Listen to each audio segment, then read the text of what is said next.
Recording in progress. Okay, അപ്പോൾ നമ്മൾ ഇന്നത്തെ വീഡിയോ നമ്മൾ ചെയ്യാൻ പോകുന്നത് എന്താണെന്ന് വെച്ച് കഴിഞ്ഞാൽ ഒരു IAM യൂസർ, അതായത് നമ്മളിപ്പം ഇത്രയും സമയം എൻ്റെ മുന്നേയുള്ള വീഡിയോസ് കണ്ടിട്ടുണ്ടെങ്കിൽ നമ്മൾ ഒരു സ്പെസിഫിക് AWS mastery@outlook.com എന്ന് പറയുന്ന ഒരു ലോഗിൻ വെച്ചിട്ടാണ് നമ്മൾ എപ്പോഴും ലോഗിൻ ചെയ്യാറ് അല്ലേ. ഫോർ എക്സാമ്പിൾ ഇവിടെ കാണാൻ പറ്റും നിങ്ങൾക്ക് AWS മാസ്റ്ററി ആണ് അക്കൗണ്ട് നെയിം, പിന്നെ ബാക്കിയുള്ള അക്കൗണ്ട് ഡീറ്റെയിൽസ് കൊടുത്ത് നോക്കിക്കഴിഞ്ഞ് കഴിഞ്ഞാൽ എൻ്റെ ഇമെയിൽ അഡ്രസ്സ് കാണാൻ പറ്റും. If I sign out, let me just quickly show you that. ഞാനൊന്ന് സൈൻ ഔട്ട് ചെയ്തിട്ട് എനിക്ക് വീണ്ടും sign in to the console ചെയ്യണമെങ്കിൽ ഇത് ആദ്യം ചോദിക്കുന്നൊരു സംഭവമുണ്ട്. Okay, IAM user sign in. ഞാനൊരു IAM യൂസറിന് ഇതുവരെ ഉണ്ടാക്കിയിട്ടില്ല. അപ്പോൾ ഈ ഒരു പ്രക്രിയ, ഈ ഒരു വീഡിയോയിൽ നമുക്ക് IAM യൂസർ ഉണ്ടാക്കാം. ഇപ്പം ഞാൻ എങ്ങനെ ചെയ്യുന്നതെന്ന് വെച്ച് കഴിഞ്ഞാൽ ഞാൻ പറയും I don't have an account alias because I don't have an IAM user, so I will say I don't have it. So അത് എന്നെ റൂട്ട് യൂസർ എന്ന രീതിയിൽ ലോഗിൻ ചെയ്യാൻ വേണ്ടി പറ്റും. റൂട്ട് യൂസർ എന്താണെന്ന് വെച്ച് കഴിഞ്ഞാൽ ഈ അക്കൗണ്ട് ക്രിയേറ്റ് ചെയ്ത ഇമെയിൽ അഡ്രസ്സ് ആരതാണോ അതാണ് റൂട്ട് യൂസർ. അപ്പോൾ ആ ഒരു ലോഗിൻ ഡീറ്റെയിൽസ് വെച്ചുകൊണ്ട് ഞാൻ ഇതിനകത്തേക്ക് ലോഗിൻ ചെയ്യുന്നു. അത് കഴിഞ്ഞിട്ട് പക്ഷേ നമ്മൾ AWS എപ്പോഴും പറയുന്ന ഒരു റെക്കമെൻഡഡ് വേ എന്ന് വെച്ചാൽ ഈ റൂട്ട് യൂസറെ കൊണ്ട് യൂസ് ചെയ്തത്. കാരണം ഈ റൂട്ട് യൂസർക്ക് ഫുൾ പ്രിവിലേജസ് ഉണ്ട്. ഫുൾ പ്രിവിലേജസ് എന്ന് വെച്ചാൽ നമുക്ക് ഇവിടെ അക്കൗണ്ട് ഡിലീറ്റ് ചെയ്യാൻ പറ്റും, ബില്ലിങ് ചെയ്യാൻ പറ്റും, ക്രെഡിറ്റ് കാർഡ് ഡീറ്റെയിൽസ് കാണാൻ പറ്റും, നിങ്ങളെ പേഴ്സണൽ ഇൻഫർമേഷൻസ് കാണാൻ പറ്റും. സോ ഒരു യൂഷ്വലി അതൊരു ഈ ഒരു അക്കൗണ്ടൊക്കെ ക്രിയേറ്റ് ചെയ്യുന്നത് കമ്പനിയിലുള്ള ഒരു ടോപ്പ് മോസ്റ്റ് ആയിട്ടുള്ള അല്ലെങ്കിൽ ഒരു സ്പെസിഫിക് ആയിട്ടുള്ള ഒരു ആൾക്കാരാണ് ചെയ്യുക. അല്ലാതെ ജനറലി ഒരാൾ ഇത് കൊണ്ടുപോയിട്ട് ക്രിയേറ്റ് ചെയ്യത്തില്ല. അപ്പോൾ ഇങ്ങനെ ഒരു അക്കൗണ്ട് ഇവിടെ, അതായത് മെയിൻ റെസ്പോൺസിബിൾ ആയിട്ടുള്ള ഒരു ഡെവോപ്സിൻ്റെ ആളോ ആരെങ്കിലും ഇവിടെ പോയിട്ട് ഈ ഒരു അക്കൗണ്ട് ക്രിയേറ്റ് ചെയ്യും. പക്ഷേ ബാക്കിയുള്ള ടീം മെമ്പേഴ്സിന് ഈ AWSൻ്റെ ഇത് റിസോഴ്സസ് ആക്സസ് ചെയ്യാൻ വേണ്ടിയിട്ട് ഒരു സ്പെസിഫിക് യൂസറിന് ക്രിയേറ്റ് ചെയ്യാൻ പറ്റും. ഓക്കെ, ഫോർ എക്സാമ്പിൾ സന്ദീപ് എന്ന് പറയുന്ന ഒരാൾ ഒരു എഞ്ചിനീയർ ആണെന്ന് വിചാരിച്ചു. ആ എഞ്ചിനീയർക്ക് EC2 ഇൻസ്റ്റൻസും വേറെ ചില ചെറിയ സാധനങ്ങളുമാണ് ആക്സസ് ചെയ്യുക, S3 ബക്കറ്റ് അതേപോലത്തെ ചില സ്റ്റോറേജ് സാധനങ്ങളൊക്കെയാണ് ആക്സസ് ചെയ്യണമെങ്കിൽ അയാൾക്ക് ആവശ്യമുള്ളത് എന്താണോ അത് മാത്രം ആക്സസ് ചെയ്യാൻ പറ്റുന്ന രീതിയിൽ പെർമിഷൻസ് കൊടുക്കുക എന്നുള്ളതാണ് റെക്കമെൻഡഡ് ആയിട്ടുള്ളത്. അപ്പോൾ അതെങ്ങനെ ചെയ്യുന്നു എന്ന് വെച്ച് കഴിഞ്ഞാൽ അതിന് ആണ് നമ്മുടെ ഇവിടെ IAM എന്ന് പറയുന്ന സാധനം, ഐഡൻറ്റിറ്റി ആൻഡ് ആക്സസ് മാനേജ്മെൻറ്റ്.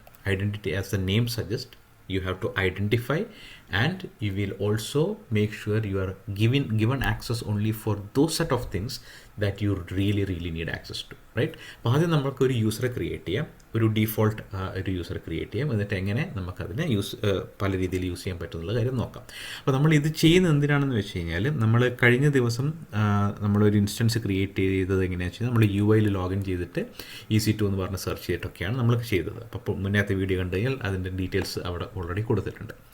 അപ്പോൾ ഇവിടെ നമ്മൾ എന്താ ചെയ്യുന്നതെന്ന് വെച്ച് കഴിഞ്ഞാൽ നമ്മൾ ഒരു സെയിം സാധനം EC2 ഇൻസ്റ്റൻസ് ക്രിയേറ്റ് ചെയ്ത് UI ക്രിയേറ്റ് ചെയ്തതുപോലെ there is something called AWS CLI വെച്ചിട്ട് നമ്മുടെ ലാപ്ടോപ്പിൽ നിന്നുകൊണ്ട് നമ്മൾ CLI വെച്ചിട്ട് ഒരു കമാൻഡ് ടൈപ്പ് ചെയ്ത് കഴിഞ്ഞാൽ ഇതേ EC2 ഇൻസ്റ്റൻസ് നമുക്ക് ക്രിയേറ്റ് ചെയ്യാൻ പറ്റും. അതെങ്ങനെ എന്നുള്ളതാണ് ഞാൻ കാണിക്കാൻ പോകുന്നത്. പക്ഷേ അത് കാണിക്കുന്നതിന് മുന്നേ, അത് നെക്സ്റ്റ് വീഡിയോയിൽ കാണിക്കാം.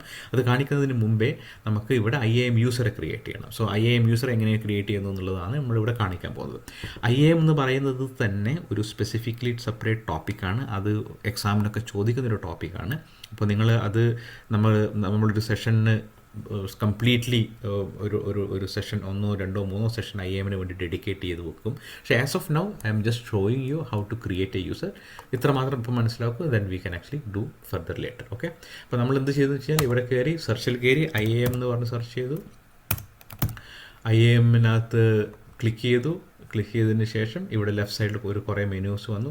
ഐഡൻറ്റിറ്റി ആക്സസ് മാനേജ്മെൻ്റ് ആണ് ഇത്, ഡാഷ്ബോർഡ്, പിന്നെ ആക്സസ് മാനേജ്മെൻറ്റ് ഡീറ്റെയിൽസ്, റിപ്പോർട്ട്സും കാര്യങ്ങളൊക്കെ ഉണ്ട്. നമുക്ക് വേണ്ടതെന്ന് വെച്ചാൽ നമുക്കൊരു യൂസറെ ആദ്യം ക്രിയേറ്റ് ചെയ്യുക എന്നുള്ളതാണ് ഇവിടെ ചെയ്യേണ്ടത്. അപ്പോൾ ക്ലിക്ക് ഓൺ യൂസർ, അത് കഴിഞ്ഞിട്ട് ഇവിടെ ക്ലിക്ക് ഓൺ ക്രിയേറ്റ് യൂസർ. ഈ യൂസറിന് ഞാനിപ്പോൾ കൊടുക്കാൻ പോകുന്ന പേര് CLI അഡ്മിൻ എന്നാണ്. കാരണം ഇയാൾ ആണ് CLI വഴി നമ്മൾ നേരത്തെ കഴിഞ്ഞ ദിവസം ചെയ്ത EC2 ഇൻസ്റ്റൻസ് ക്രിയേഷൻ എങ്ങനെ ഇയാൾ ചെയ്യുന്നു എന്നുള്ളതാണ് നമുക്ക് ചെയ്യാം അടുത്ത വീഡിയോ കാണാൻ പോകുന്നത്. അതിനുവേണ്ടി നമുക്ക് ആദ്യം ഇവിടെ ഒരു യൂസറെ ക്രിയേറ്റ് ചെയ്യാം. Click on next. ഇതിനകത്ത് പല ഓപ്ഷൻസും കാണാറുണ്ട്. For example add user to the group. നമുക്കിപ്പം യൂസർ ഗ്രൂപ്പ് ഇല്ല. Will get in to that, how you create a user group and what is the need of a user group. ഒരു സിമ്പിളായിട്ട് ഞാൻ പറഞ്ഞു കഴിഞ്ഞാൽ എന്തിനാണ് യൂസർ ഗ്രൂപ്പ് എന്ന് വെച്ച് കഴിഞ്ഞാൽ, let's say again back to that same this thing, right. ഒരു എഞ്ചിനീയർ ഉണ്ട്, ഒരു ഡെവോപ്സിൻ്റെ ഒരാളുണ്ട്, അല്ലെങ്കിൽ ഒരു സോഫ്റ്റ്വെയർ എഞ്ചിനീയർ ഉണ്ട്, ഒരു ഡെവോപ്സിൻ്റെ എഞ്ചിനീയർ ഉണ്ട്. സോഫ്റ്റ്വെയർ എഞ്ചിനീയറിന് എന്താണ് വേണ്ടതെന്ന് വെച്ച് കഴിഞ്ഞാൽ, സോഫ്റ്റ്വെയർ എഞ്ചിനീയേഴ്സ് എന്ന് പറഞ്ഞാൽ ഒരു സെറ്റ് ഓഫ് ആൾക്കാർ സോഫ്റ്റ്വെയർ എഞ്ചിനീയേഴ്സ് ഉണ്ട്. അപ്പോൾ ആ സോഫ്റ്റ്വെയർ എഞ്ചിനീയേഴ്സ് ആയിട്ടുള്ള ഗ്രൂപ്പ് ഓഫ് എഞ്ചിനീയേഴ്സിന് വേണ്ട ആക്സസ് എന്ന് പറയുന്നത് വെരി സ്പെസിഫിക് ആക്സസ് ആയിരിക്കും. അതായത് ഒരു ആപ്ലിക്കേഷനിലേക്ക് SSH ചെയ്യാനുള്ള പെർമിഷൻ, ആ ആപ്ലിക്കേഷൻ എന്തെങ്കിലും ട്രബിൾ ഷൂട്ട് ചെയ്യാനുള്ള ആക്സസ്, അതൊക്കെയാണ് ഒരു എഞ്ചിനീയർ എന്ന രീതിയിൽ, ഒരു സോഫ്റ്റ്വെയർ ഡെവലപ്മെൻറ്റ് എഞ്ചിനീയർ എന്ന രീതിയിൽ വേണ്ടത്. പക്ഷേ ഒരു ഡെവോപ്സ് എഞ്ചിനീയർ എന്ന രീതിയിൽ അയാൾക്ക് ഇതിനേക്കാൾ കൂടുതൽ പെർമിഷൻസ് വേണ്ടി വരും. ഫോർ എക്സാമ്പിൾ, അയാൾക്ക് ഈ റിസോഴ്സസുകൾ സ്പിൻ ചെയ്യാൻ വേണ്ടിയിട്ട്, മോണിറ്റർ ചെയ്യാൻ വേണ്ടിയിട്ട്, അലേർട്ട് ചെയ്യാൻ വേണ്ടിയിട്ട്, അങ്ങനെ ഡെവോപ്സ് എഞ്ചിനീയറിൻ്റെ പെർമിഷനും സോഫ്റ്റ്വെയർ ഡെവലപ്മെൻറ്റ് എഞ്ചിനീയറിൻ്റെ പെർമിഷനും രണ്ടും ഡിഫറൻ്റ് ആയിരിക്കും. അപ്പോൾ നമ്മൾ എന്ത് ചെയ്യുമെന്ന് വെച്ച് കഴിഞ്ഞാൽ, നമ്മളൊരു ഗ്രൂപ്പ് ക്രിയേറ്റ് ചെയ്യും. സോഫ്റ്റ്വെയർ എഞ്ചിനീയർ ഗ്രൂപ്പ് എന്ന് പറഞ്ഞൊരു ഗ്രൂപ്പ് ക്രിയേറ്റ് ചെയ്യും, ഡെവോപ്സ് എഞ്ചിനീയർ എന്ന് പറഞ്ഞ ഒരു ഗ്രൂപ്പ് ക്രിയേറ്റ് ചെയ്യും. എന്നിട്ട് ആ സ്പെസിഫിക് ഗ്രൂപ്പിൽ specific set of permissions attach ചെയ്ത് വെക്കും. അത് കഴിഞ്ഞിട്ട് നമ്മൾ ഏതൊരു യൂസറെയും ഫോർ എക്സാമ്പിൾ ഒരു പുതിയ സോഫ്റ്റ്വെയർ എഞ്ചിനീയർ വന്നു കഴിഞ്ഞാൽ ആ സോഫ്റ്റ്വെയർ എഞ്ചിനീയർ ഗ്രൂപ്പിലേക്ക് അയാളുടെ ഇമെയിൽ അഡ്രസ്സ് കൊണ്ട് ആഡ് ചെയ്ത് കൊടുക്കും. ഡെവോപ്സ് എഞ്ചിനീയർ വന്നു കഴിഞ്ഞാൽ ഡെവോപ്സ് എഞ്ചിനീയറുടെ ഗ്രൂപ്പിലേക്ക് ഈ യൂസറിന് ആഡ് ചെയ്ത് കൊടുക്കും. So what will happen, all the permissions for the DevOps engineer will go to the DevOps engineer, all the permissions for the software engineer will go to this group called software engineer. അതാണ് group. Again we will go in detail later. Copy permission എന്ന് പറഞ്ഞാൽ ഇപ്പോൾ already exist ചെയ്യുന്ന ഏതെങ്കിലും ഒരു user ഉണ്ടെങ്കിൽ, നമുക്കിപ്പം first user ആയതുകൊണ്ട് അത് ഇവിടെ ആപ്ലിക്കബിൾ അല്ല. പക്ഷേ നമുക്ക് ഇപ്പോൾ ക്വിക്ക്ലി ചെയ്യാൻ പറ്റുന്നത് വെച്ചാൽ അറ്റാച്ച് പോളിസി ഡയറക്ട്ലി. ഇവിടെ എന്താണെന്ന് വെച്ചാൽ, ഇവിടെയാണ് നിങ്ങൾക്ക് പെർമിഷൻസ്, ഇവിടെ കണ്ടോ permissions policy, there are 1472 different permissions ഉണ്ട്. ഇപ്പം നമ്മൾ ഇയാൾക്ക് കൊടുക്കാൻ പോകുന്നത്, let's give him administrator access because he want to come in and then spawn an EC2 instance. നമ്മൾ കഴിഞ്ഞ ദിവസം ചെയ്തതുപോലെ എല്ലാ പെർമിഷനും ഇയാൾക്ക് കൊടുക്കണം. അപ്പോൾ let's give him the administrator access permission. അതിനുശേഷം അല്ലെങ്കിൽ നമുക്ക് ഇവിടെ സെപ്പറേറ്റ് ആയിട്ട് ക്രിയേറ്റും ചെയ്യാം കേട്ടോ, സ്പെസിഫിക് ആയിട്ടുള്ളത്. പക്ഷേ in this case we are not doing that, we are attaching a specific predefined, ഇതിനെ പ്രീഡിഫൈൻഡ് പെർമിഷൻസ് എന്നാണ് പറയുക. പ്രീഡിഫൈൻഡ് പെർമിഷൻസ് ഉള്ള ഈ ഒരു അഡ്മിനിസ്ട്രേറ്റർ പെർമിഷനുള്ള സാധനം നമ്മൾ അറ്റാച്ച് ചെയ്യുന്നു. എന്നിട്ട് click next and then you can click on create user. ഇപ്പം ഒരു CLI അഡ്മിൻ എന്ന് പറയുന്ന ഒരു യൂസറെ ക്രിയേറ്റ് ചെയ്തിരിക്കുന്നു. ഈ പാത്ത് സ്ലാഷ് എന്ന് പറയുന്നത് എന്താണെന്ന് വെച്ച് കഴിഞ്ഞാൽ, ഇയാൾക്ക് ഫുൾ അഡ്മിനിസ്ട്രേറ്റർ പെർമിഷൻ ആക്സസ് ഉണ്ട് എന്നുള്ളതാണ് സ്ലാഷ് കൊണ്ട് കാണിക്കുന്നത്. നമ്മൾ പിന്നീട് ചില സ്പെസിഫിക് പെർമിഷൻസ് മാത്രമുള്ള യൂസേഴ്സിനെ ക്രിയേറ്റ് ചെയ്യും. ഫോർ എക്സാമ്പിൾ, സ്റ്റോറേജ് ആക്സസ് ചെയ്യാനുള്ളൊരു യൂസർ മാത്രം ക്രിയേറ്റ് ചെയ്യും. ആ കേസുകളിൽ this will not be slash, it will be something different. Will get in to that again, don't worry about that as of now.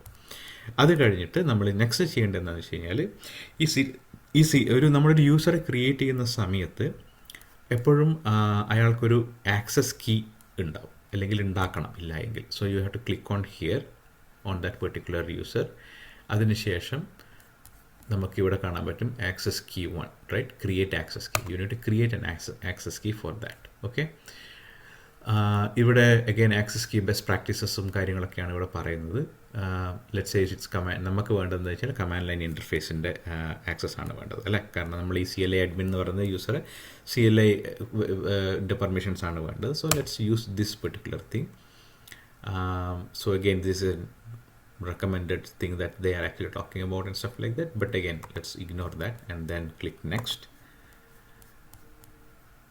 ഇവിടെ ഒരു ടാഗ് വാല്യൂ കൊടുക്കുക. അതായത് again this is an optional thing, but we can say this is access for CLI admin. Okay, create access key. So ഈ രണ്ട് സാധനങ്ങളുണ്ട് ഇവിടെ. ഒന്ന് access key and there is an access secret. ഈ രണ്ട് സാധനങ്ങളും you need to copy and save it. കാരണം also you can actually download and as a CSV. So ഇങ്ങനെ നമ്മൾ ഡൗൺലോഡ് ചെയ്ത് കഴിഞ്ഞ് കഴിഞ്ഞാൽ, ലെറ്റ്സ് സേ നമ്മളിവിടെ ഡൗൺലോഡ് ചെയ്ത് നോക്കുക. ഇപ്പോൾ ഡൗൺലോഡ് ചെയ്ത് കഴിഞ്ഞ് കഴിഞ്ഞാൽ what you can actually see is ഈ ആക്സസ് കീയും ഈ സീക്രട്ടും ഒരു CSV ഫയലിൽ സേവ് ചെയ്ത് വെച്ചിരിക്കുകയാണ് ചെയ്യുന്നത്. ഓക്കെ, അപ്പം നമുക്ക് ഇപ്പം ആക്സസ് കീ ഉണ്ട്, also we have the secret. Now ഇത് വെച്ചിട്ട് നമ്മൾ എന്താ ചെയ്യാൻ പോകുന്നത് വെച്ചാൽ, നമ്മൾ UI കഴിഞ്ഞ ദിവസം എങ്ങനെയാണോ ഒരു EC2 ഇൻസ്റ്റൻസ് ക്രിയേറ്റ് ചെയ്തത്, അതുപോലെ ഒരു CLI നമുക്ക് എങ്ങനെ ക്രിയേറ്റ് ചെയ്യാൻ പറ്റുന്നതാണ് നമുക്ക് കാണാൻ പോകുന്നത്. We will see that in the next video. So നമ്മൾ ഇന്നത്തെ വീഡിയോയിൽ പഠിച്ചത് എന്താണെന്ന് വെച്ച് കഴിഞ്ഞാൽ, എന്താണ് IAM, എന്തിനാണ് IAMൻ്റെ ആവശ്യം? IAMൻ്റെ ആവശ്യം എന്താണെന്ന് വെച്ച് കഴിഞ്ഞാൽ റൂട്ട് യൂസറിന് റൂട്ട് യൂസർ എന്ന് പറഞ്ഞു കഴിഞ്ഞാൽ അയാൾ അക്കൗണ്ട് ക്രിയേറ്റ് ചെയ്ത ആളാണ് ഈ root user. He has full permission. ആ പെർമിഷൻ വെച്ചിട്ട് എല്ലാവർക്കും കൊടുക്കാൻ പറ്റില്ല. ഒരു സ്പെസിഫിക് യൂസറിന് സ്പെസിഫിക് ആയിട്ടുള്ള ഒരു പെർമിഷൻ മാത്രമേ കൊടുക്കാൻ പാടുള്ളൂ. That is a recommended thing. Otherwise things will go it will get screwed up. പല ആൾക്കാർ പലതും ചെയ്ത് കഴിഞ്ഞാൽ it will overlap others work and then it will actually kind of create unnecessary problems. അപ്പോൾ അത് അവോയ്ഡ് ചെയ്യാൻ വേണ്ടിയിട്ട് നമ്മൾ ഓരോ യൂസേഴ്സിനെ ക്രിയേറ്റ് ചെയ്യും. Each user depending on what is his responsibility, what he want to achieve, we will be able to provide a permission to it. അപ്പോൾ എങ്ങനെ ചെയ്യാൻ പറ്റുമെന്നുള്ളത് നമ്മൾ പഠിച്ചു. We will search for IAM, click on the IAM, click on the user, and then you can click on create user. Create user ചെയ്ത് കഴിഞ്ഞാൽ we will have to give a name here, CLI admin or whatever name you want to give, you can actually give. അത് കഴിഞ്ഞിട്ട് next very important ആയിട്ടുള്ള സാധനം, ഗ്രൂപ്പ്സിനെ പറ്റി നമ്മൾ പറഞ്ഞു. DevOps എഞ്ചിനീയേഴ്സിന് വേണ്ട പെർമിഷൻ ഒന്നാണ്, സോഫ്റ്റ്വെയർ എഞ്ചിനീയറിന് വേണ്ട പെർമിഷൻ വേറൊന്നാണ്. അപ്പോൾ നമ്മൾ ഡിഫറെൻറ്റ് സോഫ്റ്റ്വെയർ എഞ്ചിനീയേഴ്സ് എന്ന് പറഞ്ഞൊരു ഗ്രൂപ്പ് ഉണ്ടാക്കും, ഡെവോപ്സ് എഞ്ചിനീയേഴ്സ് എന്ന് പറഞ്ഞ ഗ്രൂപ്പ് ഉണ്ടാക്കും. പിന്നീട് എപ്പോഴൊക്കെ നമുക്ക് യൂസേഴ്സിനെ ആഡ് ചെയ്യണമെങ്കിൽ നമുക്ക് ഒരു യൂസറിനെ ക്രിയേറ്റ് ചെയ്തിട്ട് ആ ഗ്രൂപ്പിലേക്ക് അങ്ങോട്ട് ആഡ് ചെയ്താൽ മതി. ആ ഗ്രൂപ്പിലേക്ക് ആഡ് ചെയ്യുന്ന സമയത്ത് obviously automatically he will become part of that particular group and he will get all the permissions that specific group is required. അത് കഴിഞ്ഞിട്ട് വേറെ കോപ്പി പെർമിഷൻ, ഇപ്പം നിങ്ങൾക്ക് ഇവിടെ കോപ്പി കാണാൻ പറ്റും, ബിക്കോസ് നമ്മൾ ജസ്റ്റ് ക്രിയേറ്റ് ചെയ്തു. ഈ ഒരു യൂസറിൻ്റെ എല്ലാ പെർമിഷനുമാണ് വേണ്ടതെന്ന് പറഞ്ഞിട്ട് നമുക്ക് കോപ്പി ചെയ്യാൻ പറ്റും.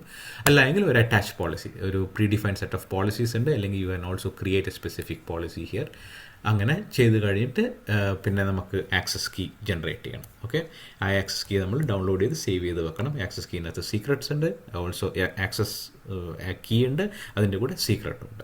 ആ ആക്സസ് കീയും സീക്രട്ടും വെച്ചുകൊണ്ട് നമുക്ക് നെക്സ്റ്റ് വീഡിയോയിൽ ഒരു EC2 ഇൻസ്റ്റൻസ് AWS CLI എന്നുണ്ട്. അതായത് നമ്മുടെ ലാപ്ടോപ്പിൽ നിന്നുകൊണ്ട് ലാപ്ടോപ്പിൻ്റെ കമാൻഡ് പ്രോംപ്റ്റ് എന്ന് ഒരു സ്പെസിഫിക് കമാൻഡ് അടിച്ച് കഴിയുമ്പോൾ നിങ്ങൾക്ക് കാണാൻ പറ്റും അവിടെ AWSൽ നിങ്ങളെ ഈ സ്പെസിഫിക് റീജിയനിൽ പോയിട്ട് ഇത് ഒരു ഇൻസ്റ്റൻസ് സ്പോൺ ചെയ്യുന്നത്. ഇതിൻ്റെ രസം എന്താണെന്ന് വെച്ച് കഴിഞ്ഞാൽ again this is where automation, നമ്മൾ സ്ലോലി ക്ലൗഡിൻ്റെ ബെനിഫിറ്റും ഓട്ടോമേഷനെ പറ്റിയിട്ടൊക്കെ നമ്മൾ ഇനീഷ്യലി പറഞ്ഞിരുന്നു. അതിലേക്കാണ് നമ്മൾ കൂടുതൽ വന്നുകൊണ്ടിരിക്കുന്നത്. Again remember this thing, 3 skills വേണം. ഒന്ന് networking. Again if you decide to go in the networking, network security, cloud, ആ ഒരു ഏരിയയിൽ ഒക്കെയാണ് നിങ്ങൾ പോകുന്നതെങ്കിൽ you definitely need that networking skill knowledge നിങ്ങൾക്ക് വേണം, ക്ലൗഡ് നോളജ് നിങ്ങൾക്ക് വേണം. You also need automation. And നാലാമത്തത്, അത് നിങ്ങൾ doesn't matter which area you are going in, you have to know some amount of AI. എങ്ങനെയാണ് LLMs വർക്ക് ചെയ്യുന്നത്, നിങ്ങളുടെ ഈ പെർട്ടിക്കുലർ സ്ട്രീമിൽ, അതായത് നെറ്റ്വർക്കിംഗ് സ്ട്രീമിൽ ഈ LLM വെച്ചിട്ട് എന്തൊക്കെ ചെയ്യാൻ പറ്റും എന്നുള്ളതും നിങ്ങൾ പഠിക്കേണ്ടതുണ്ട്. Okay, again will cover all of this. ഇതൊരു വലിയൊരു ടോപ്പിക്കാണ്, അതുകൊണ്ടാണ് ഇതിൻ്റെ പേര് തന്നെ CANS എന്ന് ഞാൻ ഇട്ടത്. Cloud, AI, networking and security. ഇത് കമ്പൈൻഡ് ആയിട്ട് പഠിക്കേണ്ട ആവശ്യമുണ്ട്. കാരണം ഇന്ന് ഉള്ള റിക്വയർമെൻറ്റ് അങ്ങനത്തെ ഒരു റിക്വയർമെൻ്റ് ആണ്. Okay, so hope this was helpful, and then we will go in the next video, we will create an EC2 instance using AWS CLI.